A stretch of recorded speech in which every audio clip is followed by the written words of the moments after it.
कभी कभी हमारी जिंदगी में कुछ ऐसे मोड़ भी आते हैं जिसके बाद कुछ भी पहले जैसा नहीं रहता। केदारनाथ के साथ भी कुछ ऐसी ही यादें जुड़ी हैं। वक्त है जून 2013 का, जब केदारनाथ में वो भयंकर तबाही हुई जिसकी कल्पना शायद किसी ने नहीं की होगी।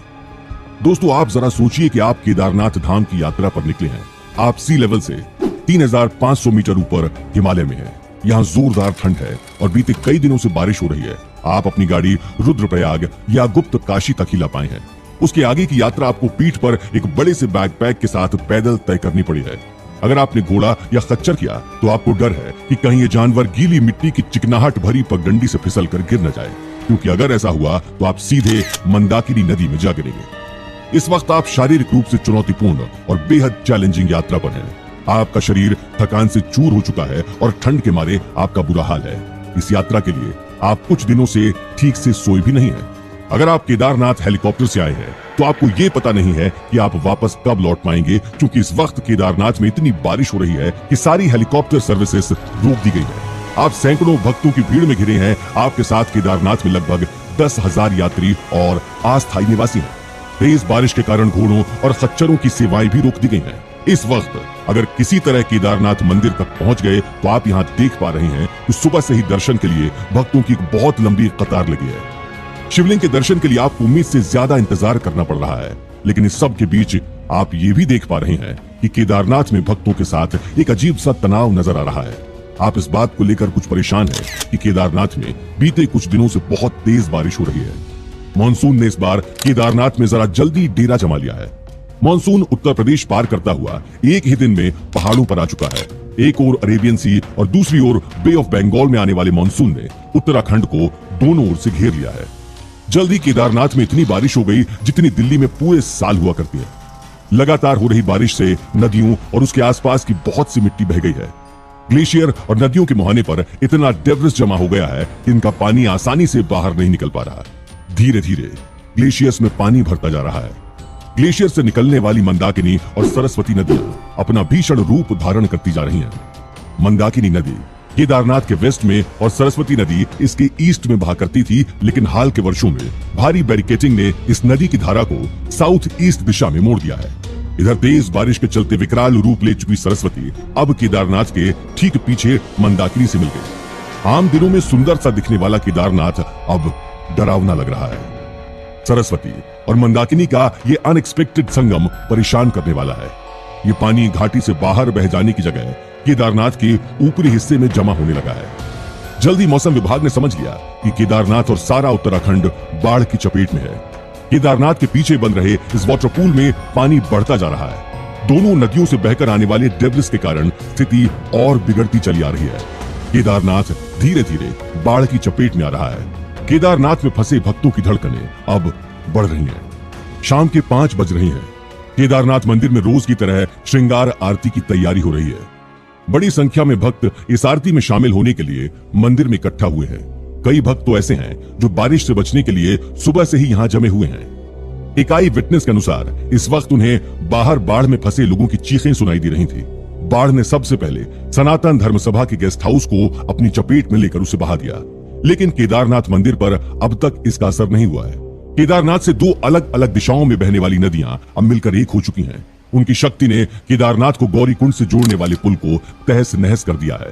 मिट्टी और पानी की तेज धारा ने रामबाड़ा गांव को अपने साथ बहा दिया है। इस गांव में मौजूद अधिकांश लोगों की बाढ़ में डूबने से मौत हो चुकी है। बाढ़ अब सोनप्रयाग और गौरीकुंड में दाखिल होकर उसे तहस नहस कर चुकी है। यात्रियों की कारें, बस, होटल सब कुछ बाढ़ की चपेट में आकर बर्बाद हो चुके हैं। तेज बारिश से लैंडस्लाइड्स भी हो रहे हैं। बाढ़ ने कुंड में बने हाइड्रो इलेक्ट्रिक प्रोजेक्ट से लेकर सभी सड़कों को डुबो दिया है।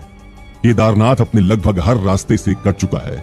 भीषण बाढ़ को देखते हुए जिसे जहां ऊंची जगह मिली वो वहीं पर दुबक कर ठहर कर भगवान को याद करने लगा। अब धीरे धीरे सूरज उगने लगा था। 17 जून की सुबह आ चुकी थी। लोगों को लगा कि उन पर आया संकट अब टल चुका है, लेकिन ये उनकी गलतफहमी थी। उनके जीवन का सबसे भयानक लम्हा तो अब आने वाला था, क्योंकि केदारनाथ में सबसे ज्यादा बर्बादी 17 जून की सुबह 16 जून की रात तक चौराबाड़ी झील सही सलामत थी, लेकिन बाढ़ ने रामबाड़ा, गौरीकुंड और सोनप्रयाग को बर्बाद कर डाला था। पर 17 जून की सुबह जो हुआ उसकी किसी ने सपने में भी कल्पना नहीं की थी। बारिश तेज और तेज होती जा रही थी, इतनी तेज कि बर्फ भी पिघलकर वहां के पानी का लेवल बढ़ाने लगी थी। चौराबाड़ी झील पानी से लबालब हो चुकी थी। अब उसमें और पानी को रोकने की क्षमता नहीं बची थी।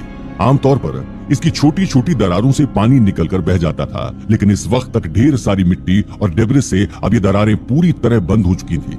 अब तो झील का पेशेंस भी जवाब दे चुका था। उसके किनारों में ज्यादा देर तक पानी को रोके रखने की ताकत नहीं थी। तभी एक जोर की आवाज हुई, ऐसे जैसे कोई बादल फटा हो। कुछ देर के लिए उस आवाज ने आसपास के मौजूद सारे शोर को अपने आगोश में ले लिया।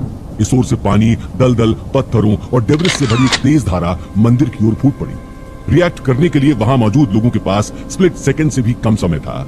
जो इस बाढ़ में अपनी जान बचा सके वो जल्दी ही भुकुंड भैरवनाथ मंदिर की ऊपरी पहाड़ी पर चले गए थे। कुछ हेलीपैड की ओर बढ़े।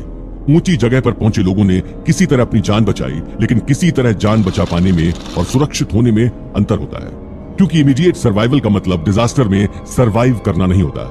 इस सब के बीच लोगों को एक बहुत बड़ा डर सता रहा था। वो डर था पहाड़ धंसने या पीछे से कोई बड़ी चट्टान गिरने का। खैर, ये तो था मंदिर के बाहर का नजारा। कई भक्तों ने मंदिर के अंदर पनाह ले रखी थी, लेकिन मंदिर में भी अब जगह कम पड़ने लगी थी। धीरे धीरे मंदिर में घुटन महसूस हो रही थी। देखते ही देखते पानी और कीचड़ कब मंदिर में दाखिल हो गया, डरे हुए भक्तों को पता ही नहीं चला, क्योंकि उन्हें इस पोजीशन में खड़े रहते हुए कई घंटे बीत चुके थे। मदद की दूर दूर तक कोई उम्मीद नहीं थी। भूख, प्यास, ठंड और गीलेपन से उनकी सांसें उखड़ रही थी। मंदाकिनी में सारा घटनाक्रम इतनी तेजी से हुआ कि हर कोई हैरान रह गया। किसी को भी कोई भनक तक नहीं लगी। हालांकि प्रशासन ने फ्रीक्वेंसी पुलिस रेडियो की मदद से केदारनाथ तक बाढ़ की सूचना देने की कोशिश की, लेकिन इस सब कुछ इतनी जल्दी हुआ कि किसी को भी हालात की सीरियसनेस का अंदाजा नहीं हुआ। 16 जून की रात को ही केदारनाथ संपर्क के ज्यादातर तरीकों से टूट चुका था। संपर्क के दूसरे रास्ते ढूंढने का भी वक्त नहीं मिला। ऐसा बताया जाता है कि स्टेट एडमिनिस्ट्रेशन को भी मंदाकिनी नदी में घट रहे इस भयानक मंजर का अंदाजा 17 जून की दोपहर तक नहीं मिल सका था। यही कारण था कि एरियल रेस्क्यू भी 18 जून की सुबह ही शुरू हुआ। लेकिन केदारनाथ में इस भारी तबाही के बीच रेस्क्यू ऑपरेशन चलाना आसान नहीं था। गौरीकुंड और रामबाड़ा के रास्तों के बह जाने के कारण ग्राउंड सर्च और रेस्क्यू ऑपरेशंस भी शुरू नहीं हो सकते थे। ग्राउंड रिलीफ भी 19 जून तक ही शुरू हो पाया था, जहां लोगों ने पनाह ले रखी थी। वहां तेज हवाओं के कारण खाने पीने की चीजों की एयर ड्रॉप फैसिलिटी भी बहुत मुश्किल हो रही थी। रेस्क्यू ऑपरेशन की कठिनाई का अंदाजा इस बात से लगाया जा सकता है कि इस मिशन में लगे 3 हेलीकॉप्टर्स मंदाकिनी वैली में क्रैश हो चुके थे। लेकिन तमाम परेशानियों के बीच भी भारत की जांबाज रेस्क्यू टीमें लोगों की जान बचाने के लिए तैयार हो चुकी थी। भारतीय सेना, भारतीय वायुसेना, एनडीआरएफ, आईटीबीपी और लोकल एडमिनिस्ट्रेशन ने केदारनाथ में फंसे भक्तों को बाहर निकालने के लिए जॉइंट रेस्क्यू ऑपरेशन शुरू कर दिया था। गौरीकुंड और रामबाड़ा में फंसे लोगों को निकालने के लिए टेम्परेरी हेलीपैड्स बना लिए गए थे।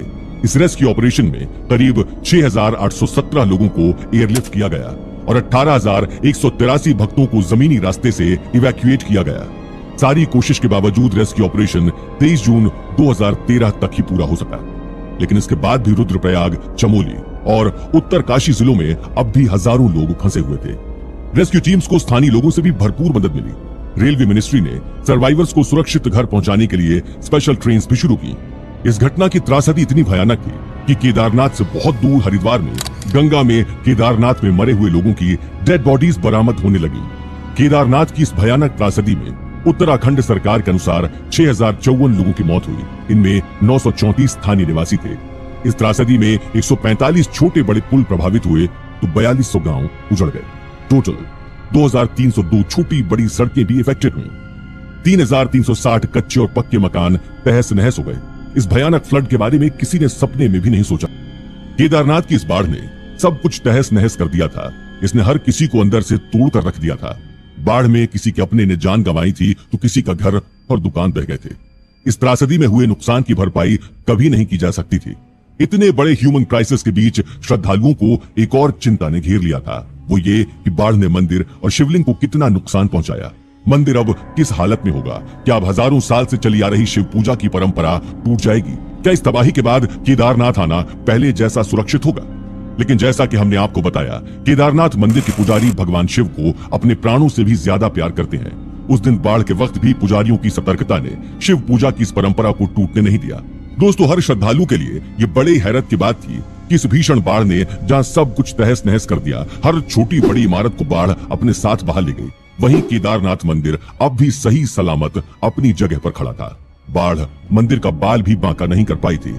इसमें ज्यादा हैरानी की बात तो ये थी कि मंदिर के ठीक पीछे कहीं से एक बड़ा पत्थर आ फंसा था। इस पत्थर ने बाढ़ के पानी से मंदिर की रक्षा की। आज भी आप केदारनाथ मंदिर के पीछे इस पत्थर को देख सकते हैं। लेकिन दोस्तों, क्या आप जानते हैं कि ये पत्थर कहां से आया और ठीक मंदिर के पीछे आकर ही ये पत्थर क्यों रुका? क्या ये महज इत्तेफाक था या फिर ये साक्षात भोलेनाथ का ही कोई चमत्कार था? खैर, जो भी मान्यता हो, ये बात तो 16 आने सच है कि इस पत्थर ने ढाल बनकर मंदिर की रक्षा की। दरअसल बाढ़ की स्थिति कम होने के बाद जब एक टीम केदारनाथ मंदिर का मुआयना करने पहुंची तो स्थिति बहुत चौंकाने वाली थी। मंदिर के अंदर पूरी तरह कीचड़ जम चुका था। उस दिन कई लोग ऐसे थे जिनकी मंदिर के अंदर ही मौत हो चुकी थी।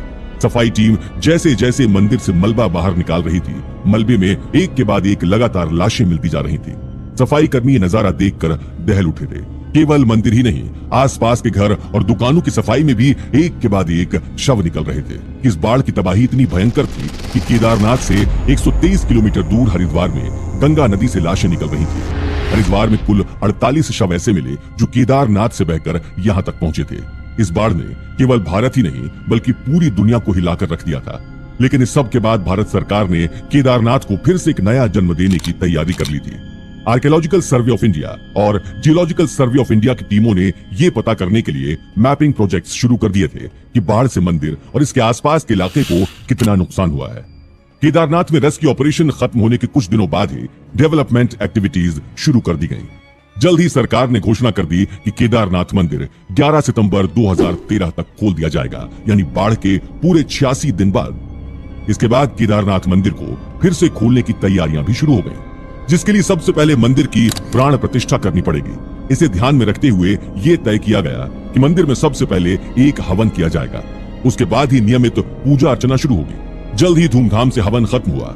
इसके कुछ ही दिनों बाद मंदिर को यात्रियों के लिए खोल दिया गया। 4 अक्टूबर को नवरात्रि का पहला दिन था। उस त्रासदी के बाद पहली बार श्रद्धालु केदारनाथ आने वाले थे, लेकिन अब भी केदारनाथ पहुंचना खतरे से खाली नहीं था। वर्ष 2013 की त्रासदी से सबक लेते हुए भारत सरकार केदारनाथ की यात्रा को सुरक्षित बनाने के लिए बड़े कदम उठा रही है। केदारनाथ मंदिर तक की सड़क को और चौड़ा बनाया गया है। इतना ही नहीं, केदारनाथ मंदिर के आसपास मजबूत सुरक्षा दीवार भी बनाई गई है। यात्रियों के रुकने के लिए पक्के कंस्ट्रक्शंस के साथ यहाँ मल्टी स्पेशलिटी हॉस्पिटल भी बनवाए गए हैं। इसके अलावा केदारनाथ में साफ सफाई का ध्यान रखते हुए सीवेज ट्रीटमेंट प्लांट भी बनाया गया है। सबसे खास बात यह है कि केदारनाथ में भक्तों के रुकने के लिए 3 गुफाएं बनाई गई हैं, जहां सभी मॉडर्न फैसिलिटीज मौजूद हैं। इसके साथ ही केदारनाथ की हरियाली को मेंटेन करने के लिए छोटे छोटे बगीचे, पुल और भी बहुत सारी सुविधाएं तैयार की गई हैं। इस मेगा प्रोजेक्ट पर कुल 700 करोड़ रुपए खर्च किए गए। हजारों सालों से आस्था का प्रतीक केदारनाथ मंदिर आज भी हम सबको अपनी ओर अट्रैक्ट करता है। लोग तो यहाँ तक कहते हैं कि जिंदगी में अगर केदारनाथ मंदिर के दर्शन नहीं किए तो कुछ नहीं किया।